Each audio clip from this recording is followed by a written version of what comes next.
Less than 2 months to go until the release of Elden Ring. I've had about 35 hours with the network test, and I've got about all the footage I need to put together my report. But again, I've struggled a bit with what to put in and what to leave out. And it's not just as simple as being worried about getting takedown requests for videos and stuff, but it also comes down to being a respectful and responsible member of the community you want to be a part of, in this case, game research and analysis. So let me just go into the somewhat shady corners of the internet I went to for answers to consult with those more experienced than myself, what I'm going to include in the upcoming video, and just a little bit more on the process of doing this kind of stuff. I'm Ryan, you're watching Deconstructing the Game, let's get to it. I talked a little bit about this in the first video, and you may have heard stuff like this on this channel before. This has been Mike's policy from the start, but we don't rely on cheating, hacking, or data mining when we're exploring games. You know, part of that just being that we are way too ignorant of the copyright laws of every country that makes video games to know when we're going to get ourselves in trouble. But beyond that, just being that we like to still feel like we're playing the game, well, there's a number of reasons for it. Things that you do within the game manually can be of benefit to speedrunners. People playing on every platform can do the same stuff. There's a number of things that we've talked about in the past on this topic as to why we generally don't do that stuff. But especially in the case of unreleased games, it's even more of a prickly topic and gray area to be aware of. And so I wanted to kind of, see what people who knew more than me were doing about it.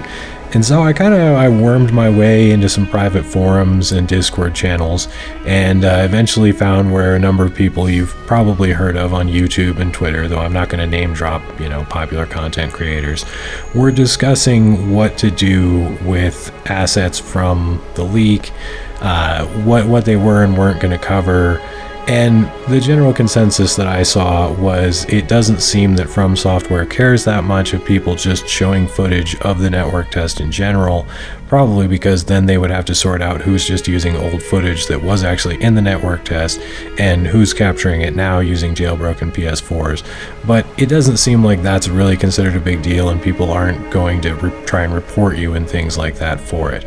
But when it comes to modifying the data in any way, data mining it, trying to get into areas that you have to actually hack the game to get into, the general consensus seems to be just leave it alone. There have been a few takedown requests from Software. Wow, that's a kind of a tongue twister. But it's the kind of thing where everybody's looking at it like, okay, it's 2 months till the game comes out, and then we can mod the hell out of it, and we'll all have paid money for it, we'll have it fully installed on our devices, and it's not that long. Let's just not be jerks about it. So considering a lot of these are people that I follow and take inspiration from on making this kind of content, I am totally going to take that same route. So I'm going to show mostly inbounds footage in my report, also a bunch of out-of-bounds stuff, but I chose not to even do some of the stuff that we've done in the past with Cyberpunk 2077, where we slightly modify the game or do, little things that are not exactly as it's intended to be used, but aren't outright cheating.